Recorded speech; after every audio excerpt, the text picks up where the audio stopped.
Assalamu alaikum my dear students. Today our topic is exercise of chapter number 10, that is the law and social justice of your social science book civics, that is class 8th, and our topic is textual questions. Question number 1 is talk to two workers, for example construction workers, farm workers, factory workers, workers at any shop, to find out if they are receiving the minimum wages laid down by the law. आपको बात करनी है दो workers के साथ, चाहे वो factory workers हो चाहे वो फार्म वर्कर्स हो, शॉप पे काम करते हो, जो भी आपके इलाके में एरिया में वर्कर्स आते हैं उनसे बात करनी है कि क्या वो मिनिमम वेजेस जो लॉ ने गवर्नमेंट ने जो इनके लिए वेजेस फिक्स किए हैं क्या वो उससे मिनिमम कम ले रहे हैं, तो उसके बारे में आपको बात करनी है। सेकेंड क्वेश्चन जो है ये आप खुद करेंगे। फर्स्ट वन सेकेंड क्वेश्चन है what are the advantage of foreign companies in setting up the production in India. Foreign companies को कौन सी एडवांटेजेस थी, कौन से फ़ायदे थे कि उन्होंने जो है इंडिया में जो है दे setup these companies in India. ये आपको मैंने बताया है, इंडिया जो है it is a vast country, तो सबसे पहला जो फ़ायदा था फॉरेनर्स को, जैसे यूसी कंपनी थी, जैसे उन्होंने यहाँ पे कंपनी बनाई, सबसे पहला फ़ायदा होता था उनको चीप लेबर, तो ये सबसे बड़ी एडवांटेज थी। Foreign companies came to India because of cheap labour. वो चीप लेबर, सस्ते मजदूर उनको मिल रहे थे, यहाँ पे सस्ते दामों में मिल रहे, उनको वेज तनख्वाह जो थी मजदूरों को वो कम देनी पड़ती थी as compare to other countries. तो इंडिया जो है पुअरर कंट्री थी, यहाँ पे एम्प्लॉयमेंट का नाम निशान नहीं था, अनएम्प्लॉयमेंट ज़्यादा थी, बेरोजगार थे लोग, तो वो किसी भी कंडीशन में थोड़े से पैसों के लिए काम करते थे। This was the biggest advantage for foreign companies to set up their companies here. तो इसलिए उन्होंने जो है चीप लेबर की वजह से यहाँ पे अपनी कंपनीज, क्योंकि अगर फॉरेन कंट्रीज में ये कंपनी सेटअप करते वहाँ पे वर्कर्स इन्हें हायर वेजेस देने पड़ते थे, तो इसके बरकस इन्होंने इंडिया को चूज़ किया और अपनी कंपनीज को यहाँ सेटअप किया। तो सेकंड जो एडवांटेज थी वो ये था कि low wages and longer working hours of work.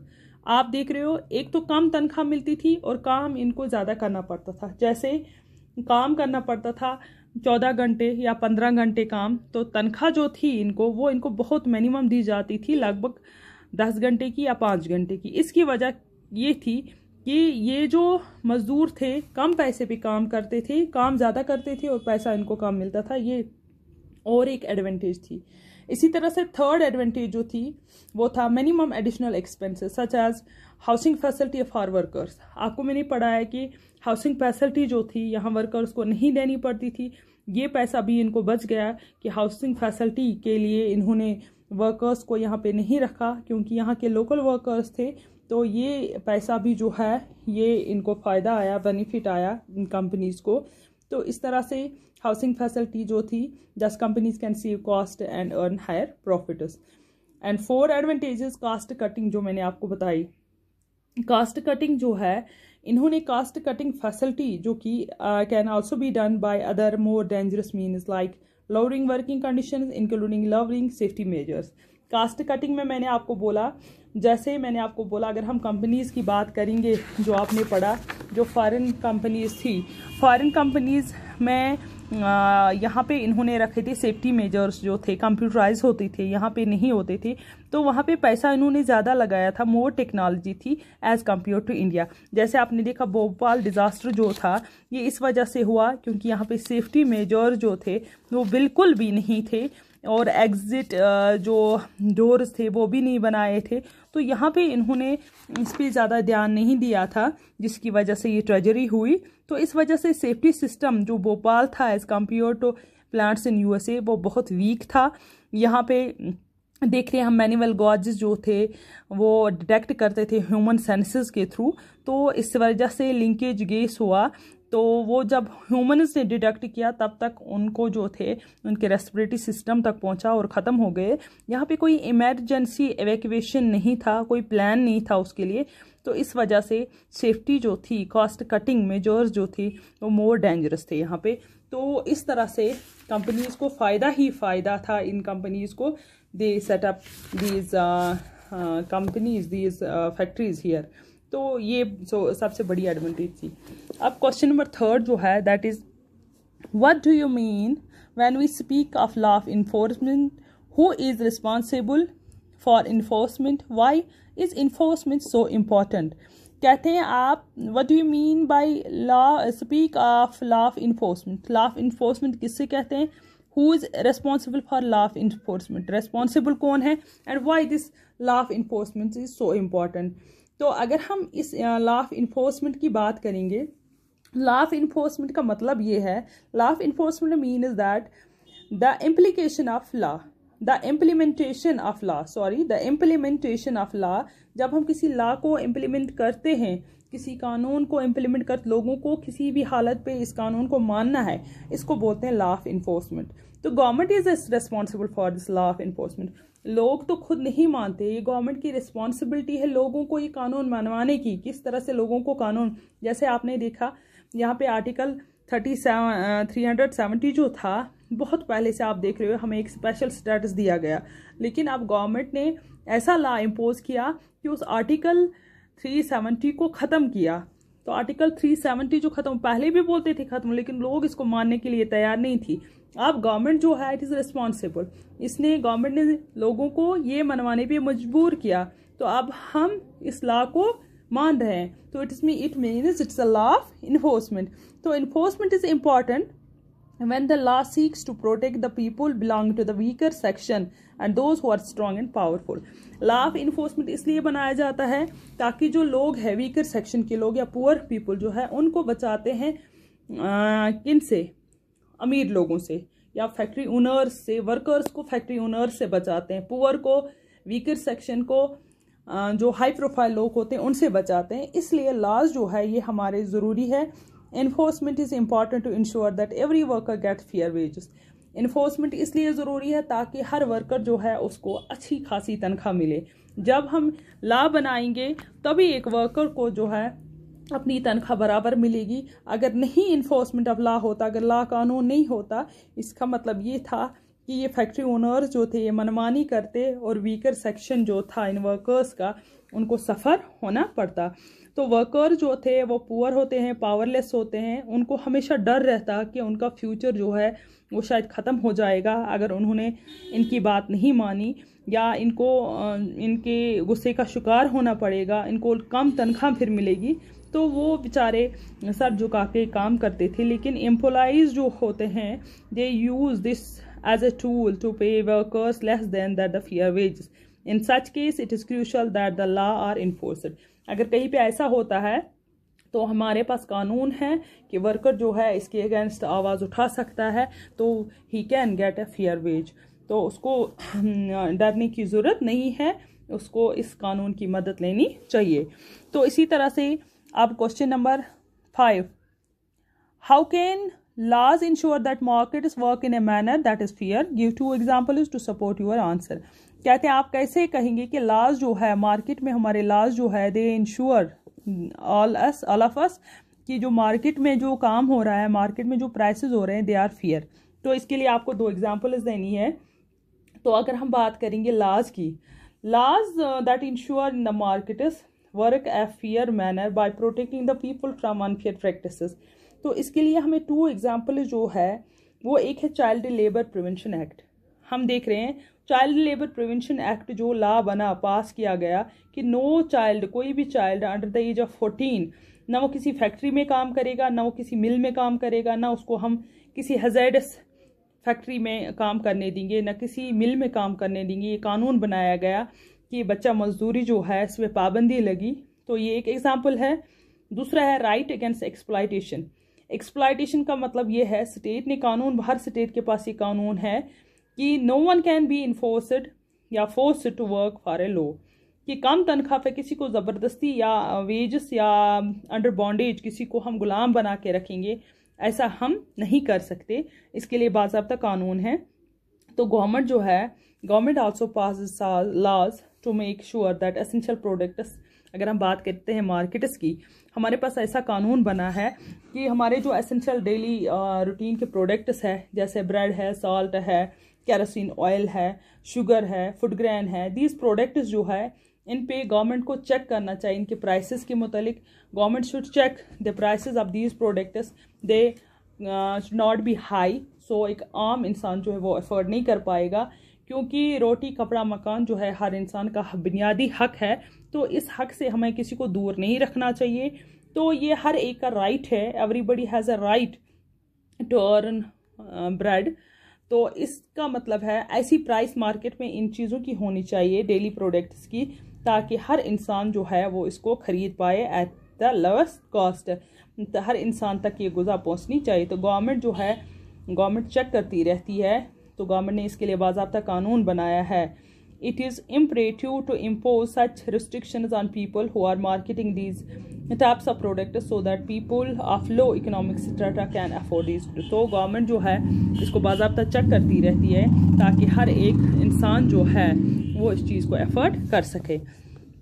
तो इसी तरह से क्वेश्चन नंबर 7 जो है, क्वेश्चन नंबर 6 जो है, imagine yourself to be a working in a chemical factory and receive the orders. ये आप देख लेना, ये आप छोड़िए। क्वेश्चन नंबर 7 जो है, write a paragraph on a various roles of government that you have read about in this unit. Government के बारे में आपको कुछ पैराग्राफ्स हमें पढ़ने हैं कि गवर्नमेंट जो है, गवर्नमेंट का क्या रोल है।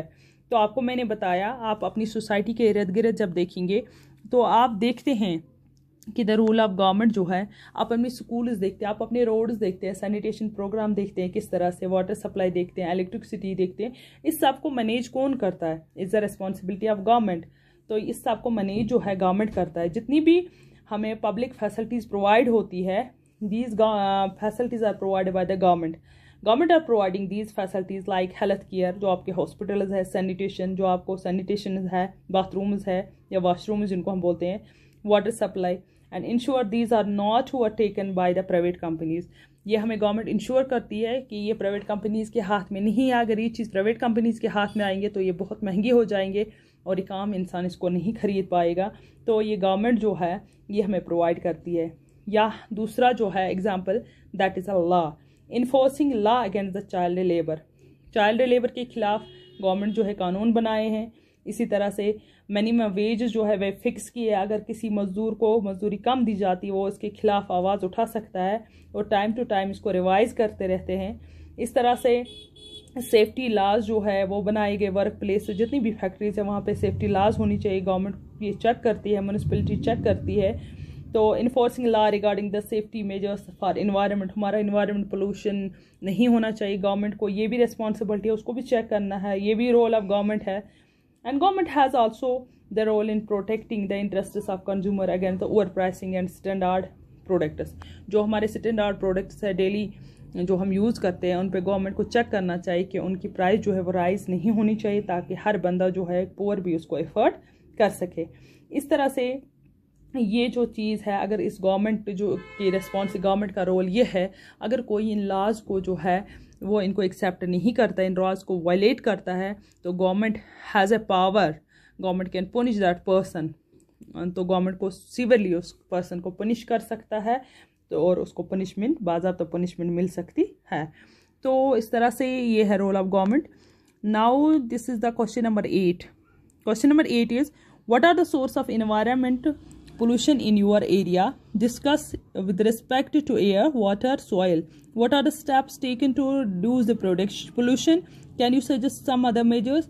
आपको बोलना है आपके इलाके में, आपके एरिया में जो एनवायरनमेंट पोल्यूट होता है किस वजह से होता है, और एयर कैसे पोल्यूट होता है, वाटर कैसे होता है, सॉइल कैसे पोल्यूट होता है, और कुछ स्टेप्स आपको बताने हैं। कुछ स्टेप्स, हमें कौन से स्टेप्स उठाने चाहिए जिसकी वजह से हमारा एनवायरनमेंट जो है वो इस पोल्यूशन से बच सकता है। इन्वायरमेंट पोल्यूशन की हम अगर बात करेंगे तो स्मोक जो है, अगर आप देख रहे हो बड़ी बड़ी फैक्ट्रीज़ जो है, अगर हम एयर की बात करेंगे, बड़ी बड़ी फैक्ट्रीज़ जो है उनसे जो स्मोक निकलता है उससे हमारा एयर जो है वो पोल्यूट होता है। इसी तरह से जो फैक्ट्रीज से जो हमारी गाड़ियाँ, आपके रोड्स पे जो गाड़ियाँ चलती है जो पेट्रोल और डीजल पे है, these are the main reason behind this air pollution. Air pollution भी इनसे होता है, वाटर पोल्यूशन भी होता है। तो इसी तरह से man cause of water pollution की अगर हम बात करेंगे, केमिकल फर्टिलाइजर्स हम यूज़ करते हैं, पेस्टिसाइड्स हम यूज़ करते हैं, गार्बेज जो है फैक्ट्रीज या फार्म से या हमारे घरों से जो गंदगी निकलते हैं हम इसको पानी में डालते हैं, तो इसकी वजह से भी वाटर जो है वो पोल्यूट होता है। फैक्ट्रीज़ में जो भी मलबा निकलता है आप देख रहे हो वाटर बॉडीज़ के नज़दीक अक्सर हम फैक्ट्रीज़ बनाया करते हैं, उनसे जो भी गंदगी निकलती है वो हमारे पानी में मिल जाती है और उसकी वजह से हमारा वाटर जो है दैट गेट पोल्यूटेड। तो इस तरह से हमारे फार्म से, हमारे हाउस से जो भी गंदगी निकलती है उससे हमारा वाटर पोल्यूट होता है। अगर इसी तरह से स्मोक से हमारा एयर पोल्यूट होता है, चाहे गाड़ियाँ हो, फैक्ट्रियाँ हो। इसी तरह से अगर हम सॉइल की बात करेंगे, जो पेस्टिसाइड्स और फर्टिलाइज़र्स हम यूज़ करते हैं, कीड़े मार दवाई, उनकी वजह से जो है डिग्रेडेशन ऑफ सॉइल होता है। सॉइल जो हमारी है वो डिग्रेड होती है, ख़राब होती है। तो हम फसल को अच्छा उगाने के लिए, ज़्यादा से ज़्यादा उगाने के लिए हम उस पर ज़्यादा से ज़्यादा फर्टिलाइज़र्स और पेस्टिसाइड्स का यूज़ करते हैं, या गार्बेज जो है वो डंप करते हैं। हम कहीं पे गंदगी जो है, चाहे ह्यूमन्स की हो या फैक्ट्री का वेस्ट मटेरियल हो, वो हम इस ज़मीन पे वो हम रख के ज़मीन पे रखते हैं, वो गंदगी को जमा करके। उसकी वजह से भी हमारी सॉइल जो है वो पोल्यूट होती है। तो ये कुछ ऐसी चीज़ें हैं जिनकी वजह से हमारा एयर, वाटर और सॉइल जो है वो पोल्यूट होता है। तो हमें इसके लिए क्या स्टेप्स उठाने चाहिए? अगर आप बात करेंगे गाड़ियों या फैक्ट्रियों की, हमें ऐसी फैक्ट्रीज़ बनानी चाहिए, उसमें ऐसी मशीनरी इस्तेमाल करनी चाहिए जिससे कम से कम धुआं निकले। इसी तरह से हमें चेक करना चाहिए, लॉज ऐसे बनानी चाहिए to enforce, to keep check on the environment pollution. ऐसे कानून बनाने चाहिए जो हमेशा चेक करें इन फैक्ट्रीज़ को, ताकि उनकी वजह से पोल्यूशन ना हो।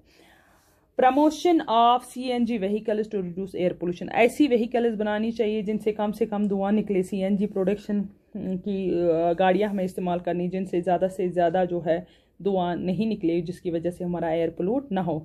और अगर कोई कंपनी इन लॉज को एक्सेप्ट नहीं करती है, अगर कोई कंपनी जो है वो पोल्यूशन ऐसी चीज़ें रखती है जिनकी वजह से पोल्यूशन होता है, उसको चेक नहीं करती है, वो इन लॉज को वायलेट करती है, गवर्नमेंट को इसके खिलाफ एक्शन उठानी चाहिए एंड दे गेट पनिश्ड। उसके बाद उनको पनिशमेंट मिलनी चाहिए ताकि वो दोबारा ऐसी हरकत ना करें। इसी के साथ हम इस लेसन को कंप्लीट कर रहे हैं। Now your chapter number 10 is almost now completed. तो अब हमने सिविक्स का ये लेसन नंबर 10 कंप्लीट किया। इसके बाद हम और एक लेसन इसका पढ़ेंगे और उसके साथ इंशाल्लाह हमने आपकी सिविक्स का जो T2 का है सिलेबस वो कंप्लीट किया। तो I hope all of you are doing great job at their homes. Thank you.